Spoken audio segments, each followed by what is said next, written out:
From the New York City area, welcome to the Badass Counseling Show, where the master badass himself, Sven takes you deep and gives balm for the soul, baby.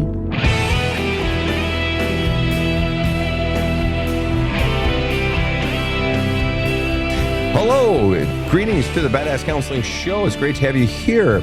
You have reached us, and wherever you are checking in from, whether it's Oklahoma or Georgia, Ontario, Quebec, Tennessee, Australia, South Africa, or Portugal, it's great to have you here joining us. I'm joined in studio by my team, Casey over there in the booth, and Rob the Rocket sitting next to me. Good to have you here. Rob, how are you today? I'm doing well. Just don't keep saying that you're 58, you're the old guy, all right? It's bothering me. No? Do you feel like I'm a usurper? No, I feel like you're a young man. Well, can it be both? You're both. Two things can be true. That's right. They can. Some would say you're a young man. I know some older folks. Yes. Some older folks. Sure.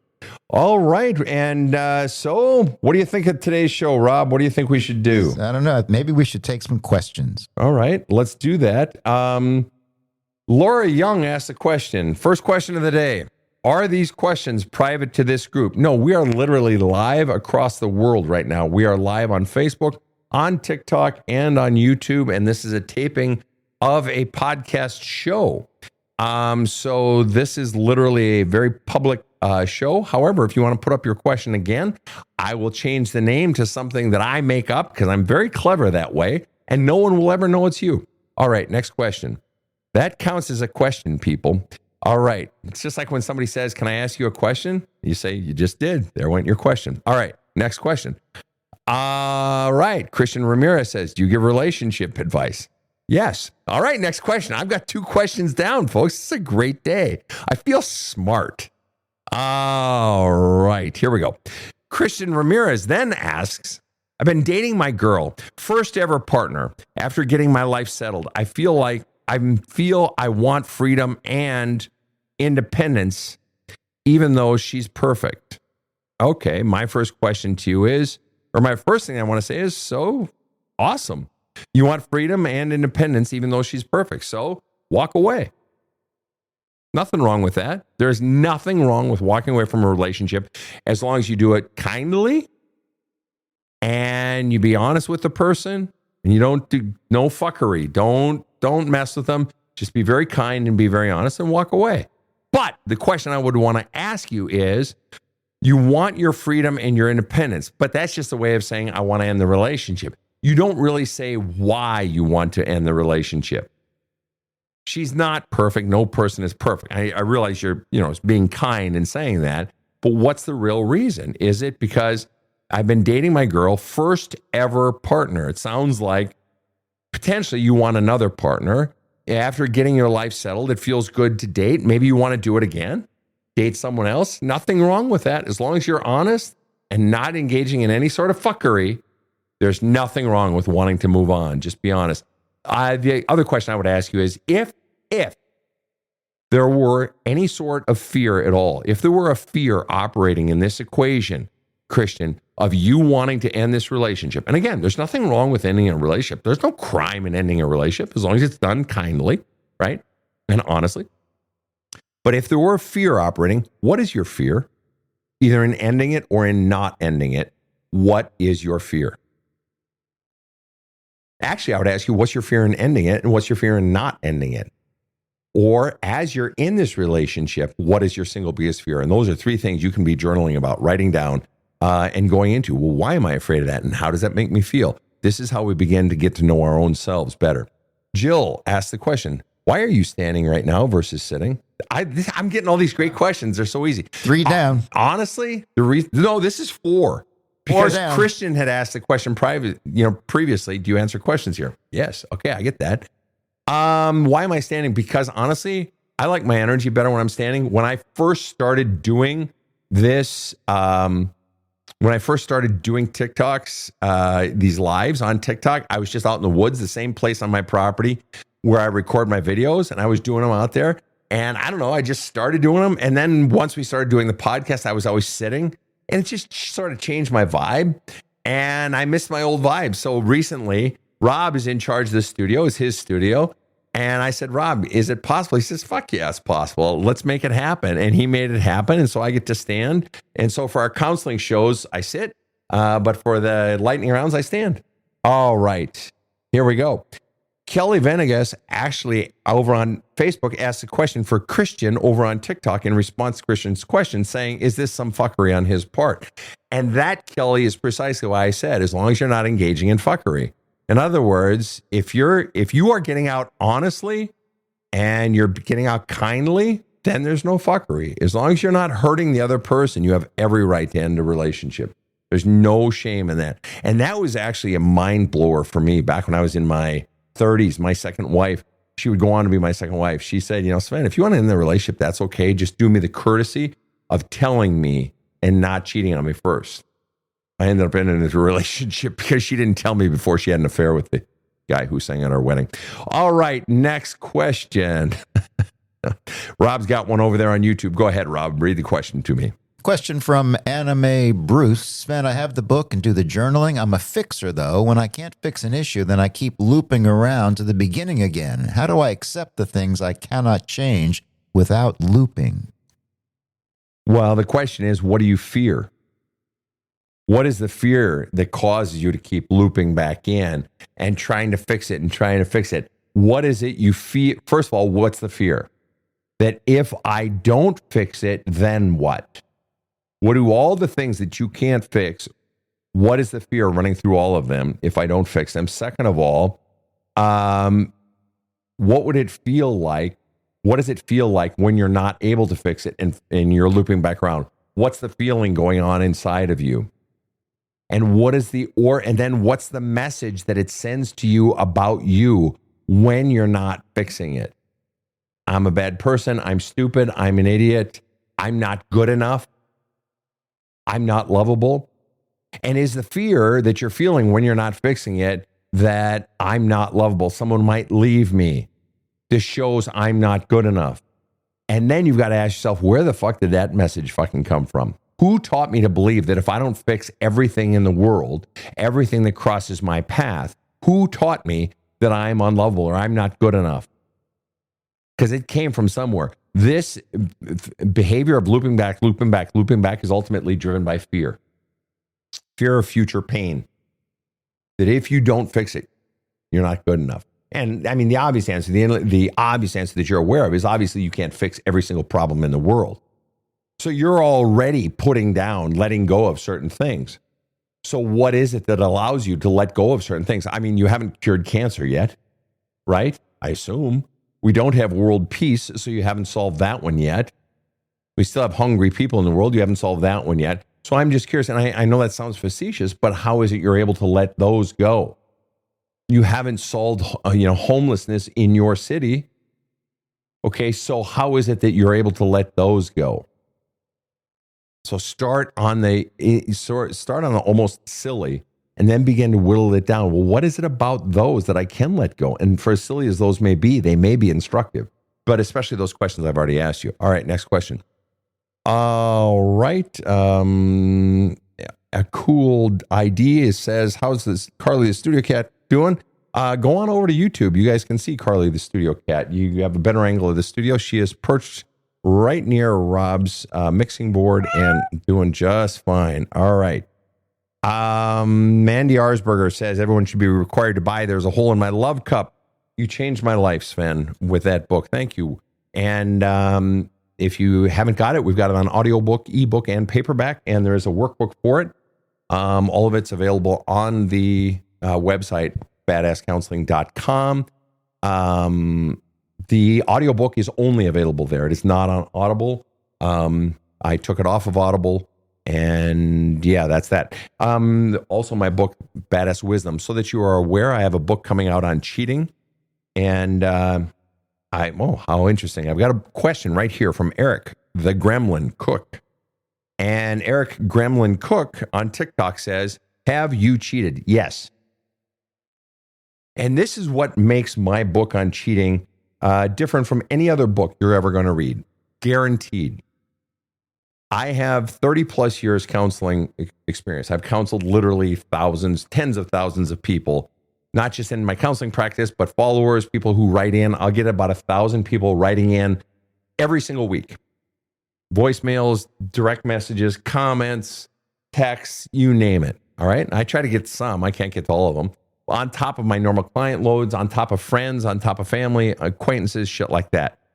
And so I have all that experience. And I couldn't even begin to count the number of cheaters I have counseled. However, I also have 2 long-term relationships in my past where my partners cheated on me. When I was in my 20s, I cheated on my first wife and she cheated on me. Slept with my best friend, got pregnant, had an abortion. I have cheated on one wife. I have been cheated on 2 long-term partners. One was my first wife. And I have been the co-cheater with over 30 women who are cheating on either their husband or their wife. True stories. And most of that ended by the time I was 40. Well, it did. Okay, so in the first basically 20 years of my adulthood. So I not only have it from the counseling side, but I have it from the personal side on all 3 sides of the cheating triangle. Cheating, co-cheater, and cheated on. I'd love to know if there's one other person who has that experience. And so I'm actually in the process of finishing a book. I just rented a Airbnb in another city for the next month to finish this fucking book. I'd like to have it out by Valentine's, but I'd make no guarantees. So that's the long answer on have I cheated? Yes.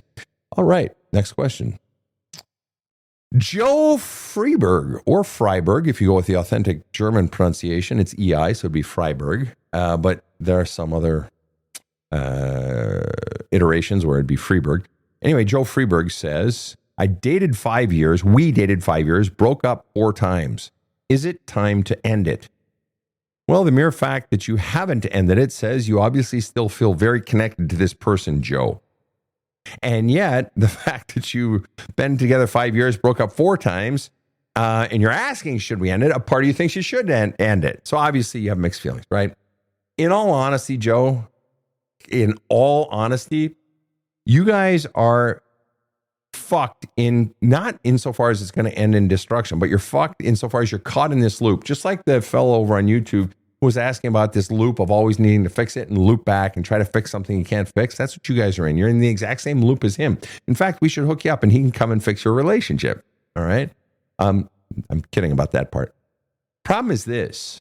You haven't drilled down to the real problem. There are problems. You would not go back into a relationship a 5th time. All right. You've broken up 4 times. So obviously you've gone back in 5 times if you're in it right now. You would not go back in 5 times unless there was some really good stuff about it. And that's great. I love that. Okay. But that also tells me those 4 breakups are being driven by a mountain of shit between the 2 of you. It's being driven by your own internal shit before you 2 even met each other, each of your individual stuff. And until you solve those problems, that individual stuff going on inside of you, you're going to stay in this loop that even our man over on YouTube can't fix. All right. And that's what I wrote the book for. There's a hole in my love cup. And this is how I handle couples counseling, by the way. I never bring the couple together right away because you're just sitting there in the middle of a flying shit show of people whining and no, he said, no, she said, or no, blah, blah, blah. No, I always take 2 people individually. I help 2 individuals become who they authentically are, then look at each other and say, do I want to spend the rest of my life with you? Well, do I want to spend the rest of my life with you? Because then you're making a decision when you've already healed yourself and you're making it from your fullest and most authentic self rather than the self you were conditioned to be. The 2 of you, Joe, are operating from a position of who you were each conditioned to be growing up. And there's no way in hell you can make a decision about another person when you don't even know who the fuck you are. And I'm not dogging you for that, dude. That's all of us who haven't done the work. And it requires dedicated work, deliberate work to discover who you are and going inside. It doesn't have to take a long time, but it does require the fucking effort. So in all honesty, what you and your person that you obviously give a shit about should do, read the book. There's a hole in my love cup. Go into it. Just fucking dive in, do the journaling exercises in the book, and then make your fucking decision if you want to go back in. All right, next question. One of our regular listeners wrote a great question. And I want to hit it because it's a great question. And one of our listeners wrote when we were taping last week podcast episodes that she was going to couldn't decide whether to go to the funeral of her grandmother. And she's had somewhat distance from family, etc. And so should I go to my grandmother's funeral? I said, if you want to, go. If you don't. If you think you might eat some shit for going, it's still, you got to make the decision that feels right for you, even if you're going to eat shit. So Quinn, good to see you. Quinn is here and says, what usually happens after the family matriarch dies? My grandmother passed away last week. I know, I remember. And so Quinn is back, and she's asking a really fascinating question. What happens? And I'm gonna extract matriarch, and I'm just gonna put in matriarch / patriarch. In other words, the primary power source of the family. What usually happens after the family's primary power source or central locus, LOCUS, locus of power or fundamental orientation point, the fulcrum on which the family spins, around which the family spins, dies? What happens? Turning and turning in the widening gyre, the falcon cannot hear the falconer. Yeats. Or if you prefer the second law of thermodynamics, also known as entropy, things tend towards greater and greater chaos. Without an organizing principle, things tend toward greater and greater chaos. But if you studied the second law of thermodynamics, if you studied entropy, it's technically not greater and greater chaos. Things tend toward greater and greater equilibrium. If there is not, once the central locus, the fulcrum, the fundamental organizing point, the power source, creating organization, order in any organization, particularly in a family, when the mother and the father or whoever the primary power source was dies, if there is not a torch passed that is respected, chaos, equilibrium, spinning, turning in the widening gyre, the falcon cannot hear the falconer. In other words, no one can hear grandma's voice anymore. And things spin out of control. Things spin towards greater equilibrium. That people oftentimes, not always, oftentimes turn on each other. Now, here's the thing. So I came from a home, there were 6 of us kids, and mom and dad were not a matriarch or a patriarch. It was a flatter. I mean, we're Scandinavian, right? We're Swedish Americans. And what are Scandinavian companies known for? Very flat power structures. There's not a strong hierarchy. It's much more democratic, all right? And so when mom and dad died, there was not that spinning out of control. We had some internecine battles, myself and one of my brothers, a smaller battle between, a couple of siblings, whatever. But when my parents died, because there was not some great dependency, we all loved our parents very much, and sort of each person rallied in their own way to serve as my parents reached the end of their lives. But when they died, there wasn't a loss of a power source or an organizing principle per se, an organizing person. So we actually came more together when our parents died in some ways, because it wasn't organized around the person or persons, but around what they were about. And my parents were fundamentally, dad was a clergyman, mom was, more than anything, dad loved machinery, and dad loved the farm that he had grew up on, even more than he loved being a pastor. And mom was a gardener at heart and tended souls. And so what did my parents, what were they about? They were about just love people, kindness. And that has been the governing principle of the family since they passed. So you ask, what usually happens after the family matriarch dies? It depends if the family was kept together by the person or if it was the spirit of the person that was cultivated among the people. And it's a question of legacy in corporations.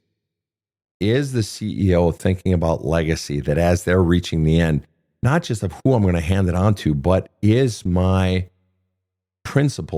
principles, have I encoded that into the very DNA of the company so that I could remove myself, or I can go on a 2-week vacation and the company carries on just fine? That's really the question. How much is the family dependent upon grandma to keep order?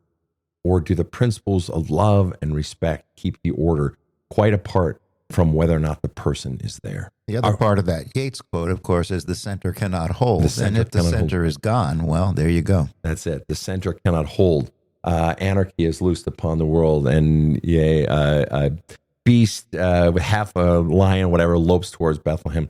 Yeah, it's a wacky poem, but those are cool lines. It's so beautiful. I love that fucking poem. Rob, go ahead and read me what you got there over on YouTube, please. Well, all right. Let me choose one here. How about this? This is from Atomic Kevin, 42.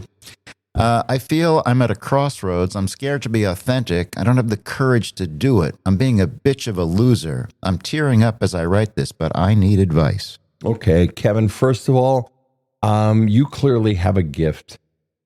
You have an exceptional talent for beating up on yourself. I'm curious whose voice that is that's beating up on yourself. The one time in your life, and it's more than one, but where you could use just kindness towards yourself, you choose to turn on yourself. Kevin, haven't you had enough people turning on you in your life? And you say you're having a hard time choosing yourself. And that doesn't surprise me at all. Based on how you talk about yourself, that tells me you are conditioned to think of yourself as a bitch of a person and a loser. And it breaks my heart that you've so bought into that belief system, that you were taught that here you are writing into us and you're using that language. You're not a bitch of a person and a loser. That's all of us, Kevin. That's all of us at all ages. I have clients in their 40s, their 60s, their 80s, dealing with that exact same programming inside of them. In their 20s, in their 70s.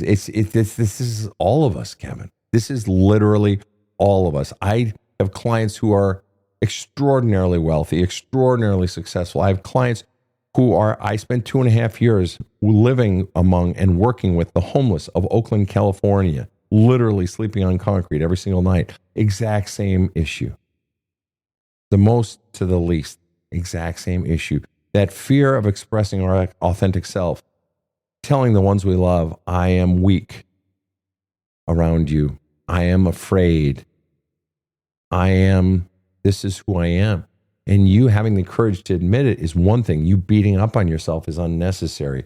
So in your own journaling work, in your own self-work, what you need to be going into is where those messages really came from. Who taught you to hate on yourself?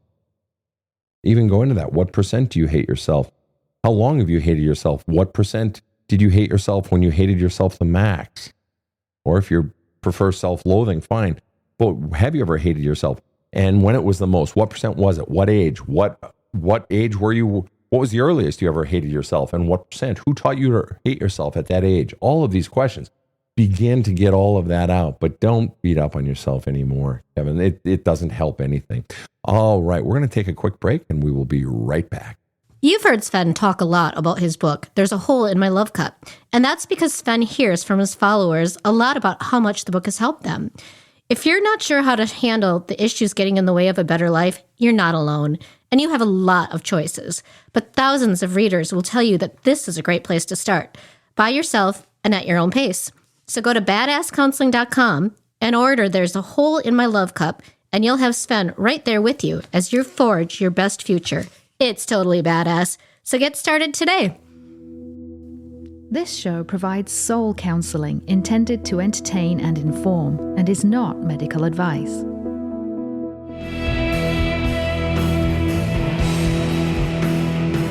Now, back to the badass.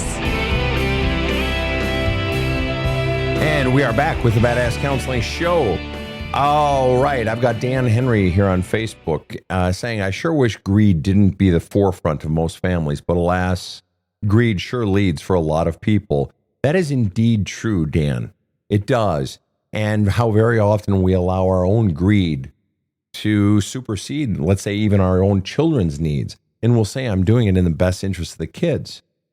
But one of the real challenges to every parent out there is, am I really doing this for the kids? Is this really about the kids, or is this really about me? Is it really about my own ego, or my own ego, not just in the form of I want to have a new car, or I want this next vacation, but my own ego insofar as my ego is so weak that I can't say no to my child. I'm afraid of my child not liking me. I'm afraid of my child being upset with me. That's ego as well. Great point, Dan. Thanks for that. Appreciate that, buddy. Here we go. Crystal Ray on Facebook asked the question, and Crystal is referencing a chapter in the book, There's a Hole in My Love Cup. Crystal says, I don't ever remember twirling. I've lived in survival mode for as long as memory goes back. How do I find the moment I stopped twirling? Twirling is this notion of when you were happy, for those who haven't read the book yet. And she's asking, the book sort of asks, when did you stop being happy in your life? And Crystal Ray is basically saying, I don't ever remember being happy and when it stopped. And she's saying, so how do I find the moment when I stopped? If you don't remember, just let it go for now. Just operate from the perspective of, I've never been happy, at peace, and felt safe. Just operate from that. And if there is a point that you actually remember it, I mean, it could literally be from infancy. You could have been unloved since the moment they found out they were pregnant with you. I've had plenty of clients who've known that they were the great disappointment, or they've had hell rain down on them since the moment that their parents found out they were pregnant. So may not have been a moment, but let it go for now and operate as you go through the book and as you go through the journaling from the perspective of, I have been sad, unsafe, unloved my entire life. All right, next question. Sprite Man on TikTok says, in my opinion, parents need to spank and discipline their kids. Okay. And Sprite Man, I'm going to assume, well, I can't really assume you do or do not have kids. You don't really indicate. I believe in disciplining kids. Who doesn't believe in disciplining kids? Of course you discipline your kids. You want to teach your kids discipline. What's the origin of the word discipline? It's disciple, to teach. Of course, we're always teaching our kids. We're called guidance, right? And to teach your children discipline is great, right? To teach them how to build towards a goal. You know, if you want to run a race, what do? You start training. You want to run a 5K? Okay, start by running. And you've never run before, start by running a block. Then walk for a block, then run for a block. Then tomorrow or 3 days from now, if your legs recover, or a week from now, go out there and run 3 blocks, then walk a block, et cetera, et cetera. That's called discipline.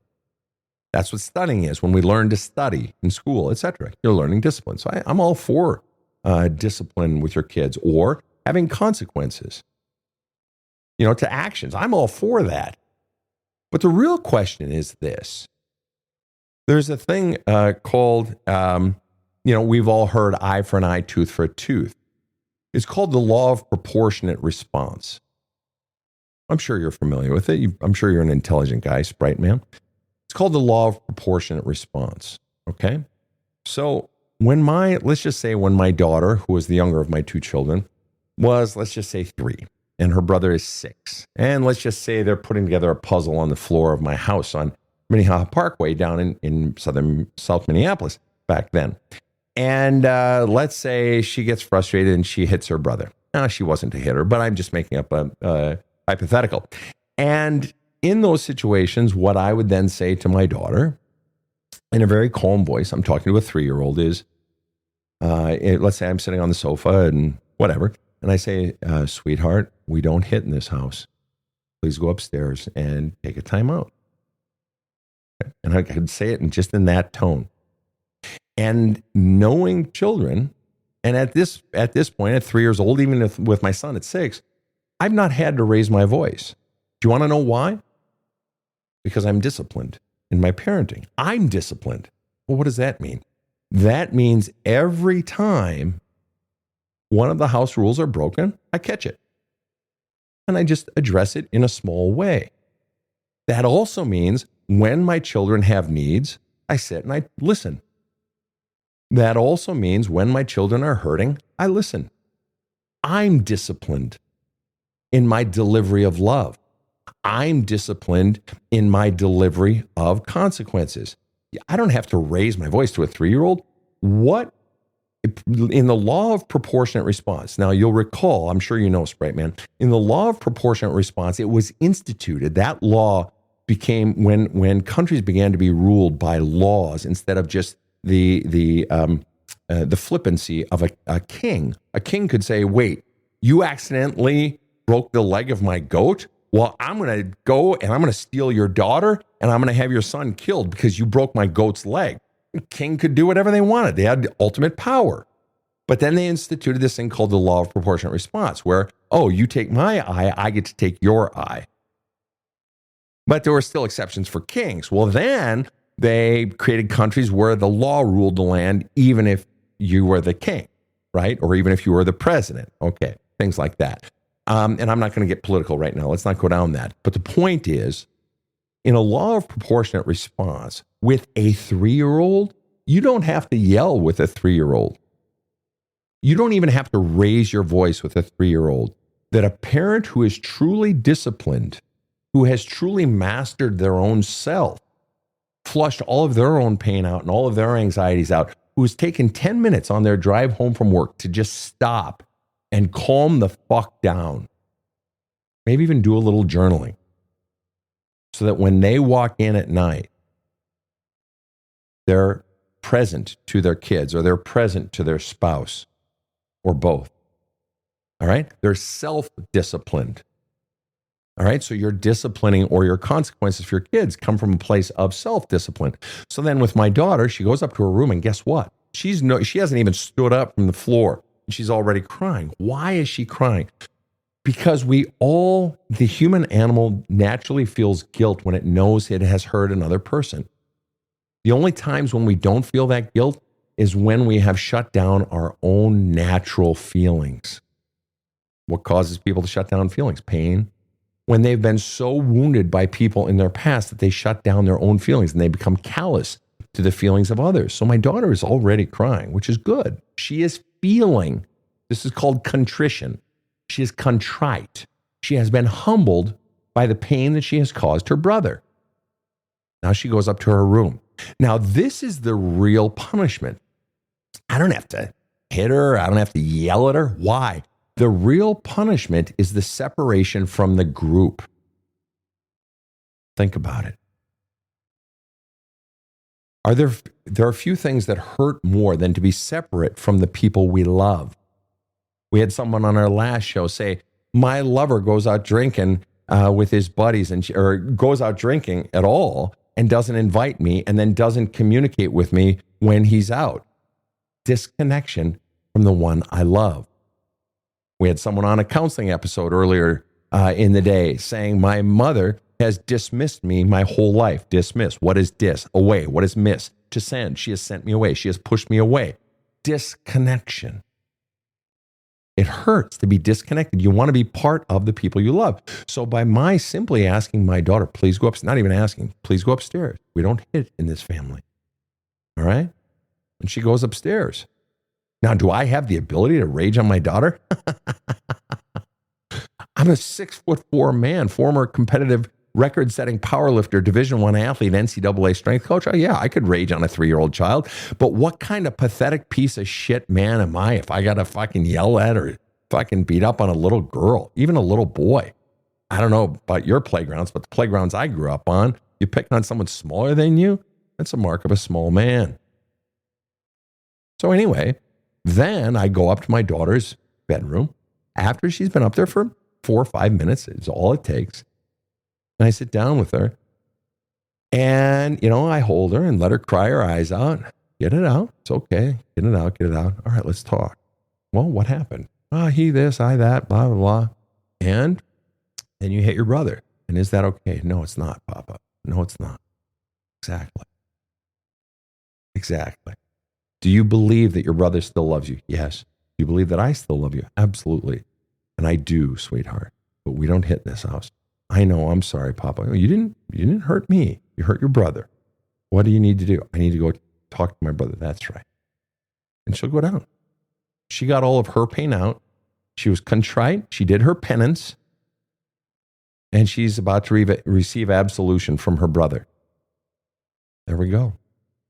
Furthermore, my mother, she gave our family, I was spanked as a child. Not often, but I was. Had my mouth washed out with soap a few times when I used the Lord's name in vain. You know, my dad was a clergyman. Actually, it was my mom who did it. But she gave us the greatest gift. Dad did too when we were growing up. You guys have heard me say it on the show before. When mom would say, you're not a bad person, you just did a bad thing. It's very important to divorce the child's identity from their actions. You're still calling out the action. You did a bad thing, but you're not a bad person. If you are saying to your child, bad boy or bad girl, you're teaching them that their very identity is bad because they did a bad thing. Well, that's very naive because every single one of us does bad things. Unless you're going to tell me you always drive 55. Unless you're going to tell me you follow every little thing on tax law. Unless you tell me you've never taken the tags off your mattresses. Okay. All right. Next question. That was a 5-star answer, Sven. Very gracious. Well done. Thank you. All right. Moving forward. I have an interesting twist here on a question that we often get. Go ahead, Rob, please. All right. To Soul Search asks, should I wait to get married again until kids from a previous marriage are grown up and out of the house? That's a great question. Should I wait to get married again until kids from a previous marriage are grown up and out of the house? You know, that's actually a really great question. What I would predicate that upon is a bunch of things. The mere fact that you're asking that question says that you are very much in tune to the emotional needs of your children, which I applaud you for that alone. I would also ask you, what is your fear? Or what are your fears? Well, my fear is hurting my kids. Is one of your fears also that your kids will be mad at you? So in other words, how much of it is your own selfishness or your own fears of your kids not liking you? Which is honest, because that's a very human, natural response. But I would also ask you, since the divorce from your last partner, how much have your children been in therapy or been basically forced to do their own work? And it's been 4 years, Rob, is that correct? She doesn't say.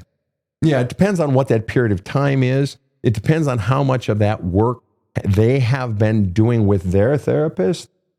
I hope they have had therapists, because the two people they loved in the very most in the entire world no longer are together, which means they have a lot of pain and frustration, anger, and so forth that they need to be getting out of them. And by the way, if you are thinking about a divorce or a separation, and you have children, I encourage you to get your children into therapy before you drop the bomb, so that there's a baseline. Just like, I talked to a buddy of mine today, he's in his 30s, and a great guy, and Ralph. And Ralph was saying he's in his 30s. He says, Sven, I go to my doctor all the time and I get my blood checked and this and that. And I said, you're so smart to do that in your 30s, because then you have a baseline before you start having your yearly exams in your 50s. You'll have a baseline for your doctors to operate from. Well, it's the same way in this case. Your therapist, if you're considering a divorce, your therapist will have a baseline of who your child is before the problems hit. So in the case of your kids, you ask the question, should I wait to get married until after my kids are grown out of the house? Well, let me ask you this. Isn't that really a moot question? Because you really think you're going to be able to not have this relationship? You're at the point of considering marriage to this person. You really think you're going to be able to back burner this thing for several years until your kids are gone? I mean, it's a noble question, but you really think you're going to be able to do it? What are you going to do? Break up? You're going to sacrifice this person that you're considering marrying? Now, maybe you would. And on one hand, that's very noble. But on the other hand, what a loss. Because if this person truly is the wonderful person that you believe them to be, then what a loss for you and your happiness, but what a loss also for your kids. There are so many things acting here. Should you wait? It's not that cut and dry. This is one of those where there's so many moving parts that it really requires breaking it out. But I would encourage you to explore your fears with regard to this one. Rob, your thoughts on this one? Well, she adds, kids have been in therapy. My parents remarried and put us kids on the back burner. They put their new spouses first. Okay. So then that's great that you said that. So then obviously that's part of what's causing you to be tentative. Okay. But did you notice how there were two clauses to your sentence? My parents married and put us on the back burner. So it wasn't my parents married and that was bad for me. You didn't say that. My parents married and they put us on the back burner. So then the solution is, if you could marry and not put your children on the back burner. When my girlfriend and I met about 12 years ago, and I moved across the country, across the U.S., one of the things, not that it required much encouragement, but there were times when I pushed her.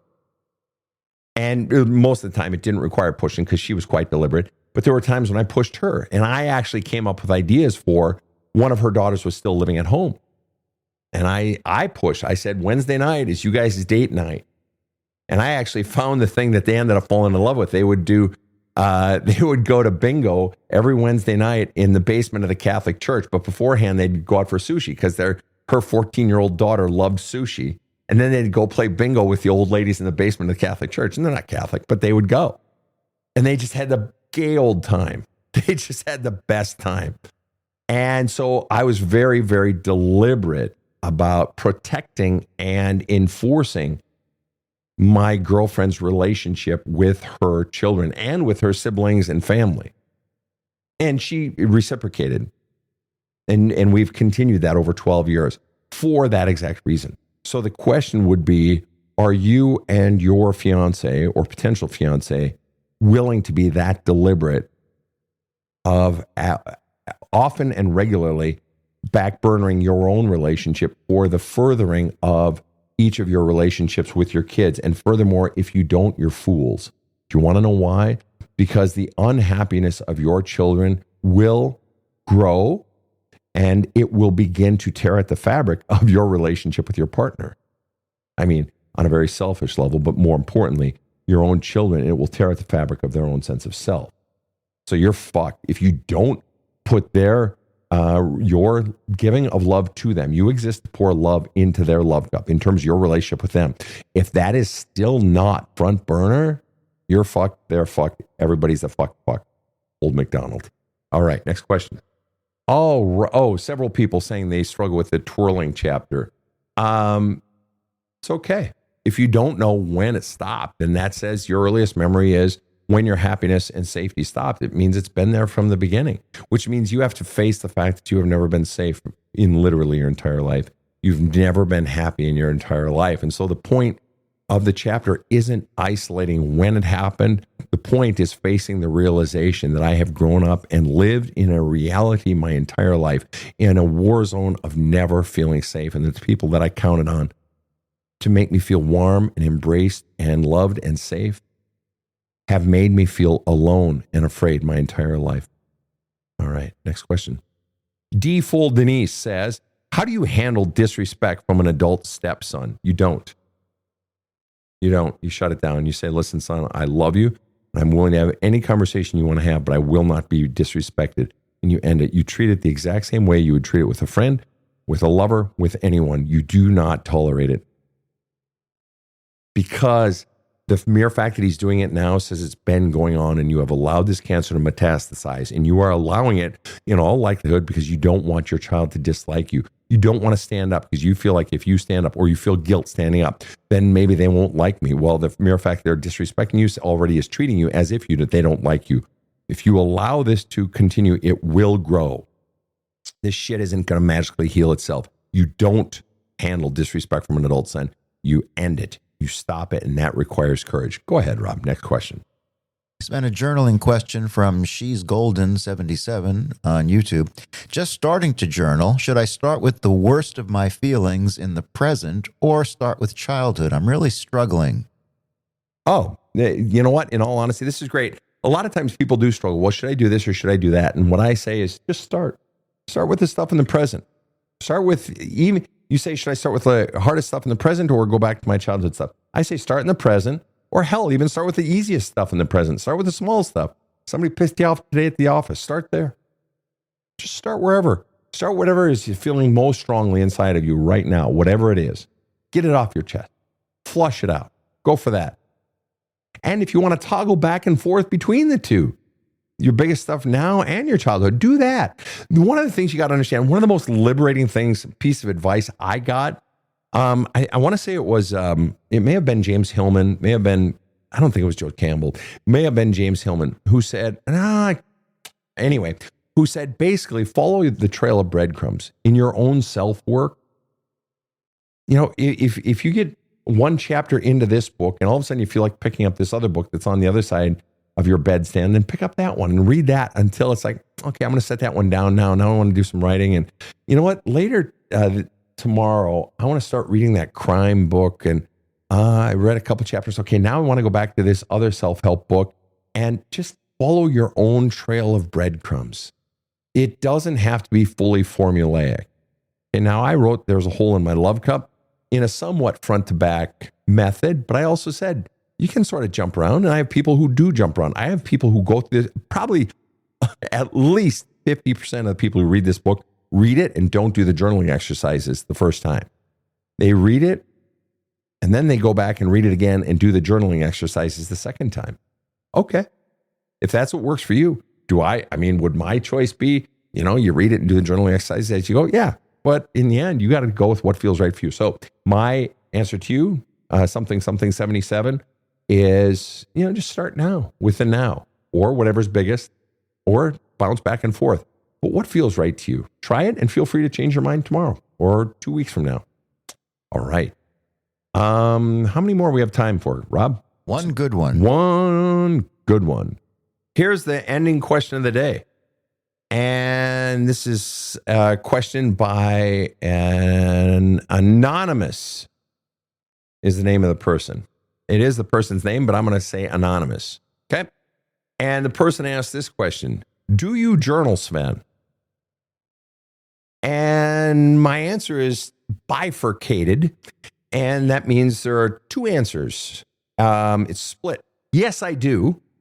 But I generally, not exclusively, but generally only journal on workout day, which is generally 1 day a week, sometimes 2 days a week. And I get really amped up on caffeine, like a couple of Monsters and a cup of coffee, and I go in and I do a 4-hour workout, and then I'm done. Some weeks I'll split that into 2, and then I don't have to go back for a week. And I work out 4 hours, and I hit it very, very, very heavy. I lift heavy. My tendons in my elbows are disagreeing with me lately, but generally that's what I do, even at age 58. Okay, so why do I journal when I'm working out? Because I'm so amped up, and in between sets, nothing helps me push more heavy weight or pull more heavy weight than flushing all my feelings. I fucking hate blah, blah, blah. This workout fucking sucks. God dang it, I missed that one. I use every swear word in the book. If I'm mad at someone, I'm journaling about it, and I use the most volatile language possible. I'm just madly flushing on everything. I'm so pissed about this book I'm writing right now. I feel so stuck, blah, blah, blah, blah, blah, blah. So do I journal? Yeah, I definitely journal. And I journal violently, big letters and ink everywhere. Wow. Yeah. And then occasionally I'll just sort of like, if I'm, working on something, I just feel like I need to flush something out. Yeah, I do. However, has my duration, frequency, and intensity of my journaling gone down over the years? Radically. It's basically close to nil right now. Compared to in my 20s, 30s, 40s, I would journal for hours and hours and hours every day. When I was still in seminary, graduate school, I would sometimes journal 10 hours a day. No exaggeration. I'd be journaling in class. I'd have my dictionary and I'd have my journal. Just because I fucking carried around a dictionary in my backpack. Just because I find etymology so fucking interesting. Or I did, still do, whatever. Anyway, point is, after you do more and more of the healing, you get out the pain, the fears, and the bullshit beliefs you've been taught about yourself. And you do it more and more and more and more and more. There's really nothing left in your love cup. There's no more sewage and rocks and crud and manure and sediment. You've gotten it out. So that means any new stuff is all you're dealing with, because all the old stuff is out. So you can understand then, after you've cleared out all the crud from your past, apart from the occasional loose, barnacle you find that you didn't realize it was there, after you've cleaned out that love cup, then the only crud you're dealing with is any new crud that might come up. And there's always going to be new crud. You lost an account, your kid has to go in for surgery. Your fucking carburetor on your car is blown, whatever it is.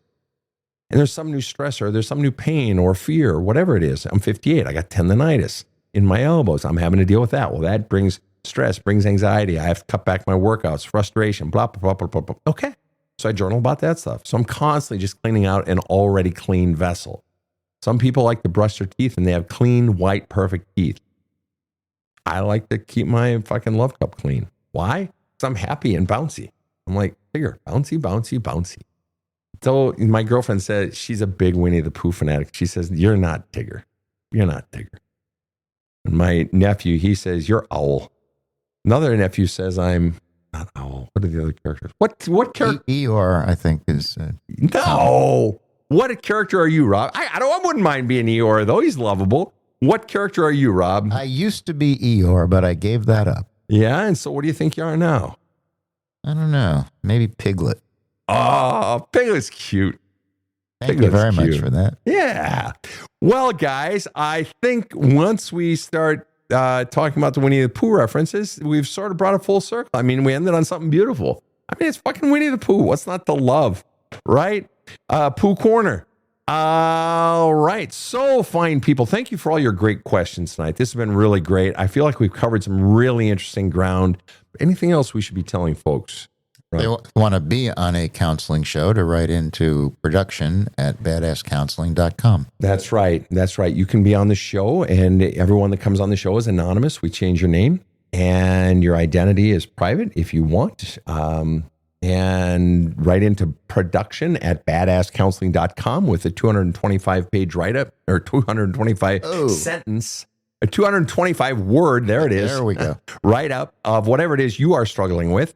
And we get all sorts of fascinating people on the show, and you are kept anonymous. And also, we have a free group on Facebook. It is the Badass Counseling Group. It has presently about 48,000 members. We also have a much more intimate, exclusive membership, paid group on the Badass Counseling website, and that's called Community Plus, and that's for people who take it really seriously. And we do it as a group, and some of you who are here this evening are members of that group. It's a fantastic group, and it comes with your membership fee. It comes with monthly drawings for one-on-one counseling with me, monthly drawings for small group counseling, as well as so much more. So anyway, lots of opportunities there, but go to badasscounseling.com for all of the resources. We love you very much. For the record, Rob, someone just wrote in, and KJ1 here on TikTok says, "Aw, love Rob's voice." Oh, well, thank you very much. And then says, "Oh, this is a nice group." Somebody else says, "Oh, he is Eeyore." And they say it in a cute way. And so you're getting some love here, Rob. It's a blustery day. Yes. Krista Bell says, "Thank you, Sven, Rob, et al." All right, folks, thank you so much for tuning in to the Badass Counseling Show. On behalf of my team, KC over in the booth, and Rob the Rocket, slay your demons, man. Do the work, and have a kick-ass day. The Badass Counseling Show is strictly copyrighted. No copies may be made without the express written consent of the Badass Counseling Show, LLC. The Badass Counseling Show is produced by Karen Camparelli and Robert H. Friedman. Executive producer Sven Erlandson. Original music by two-time Emmy Award-winning composer Trevor Morris. Have a kick-ass day.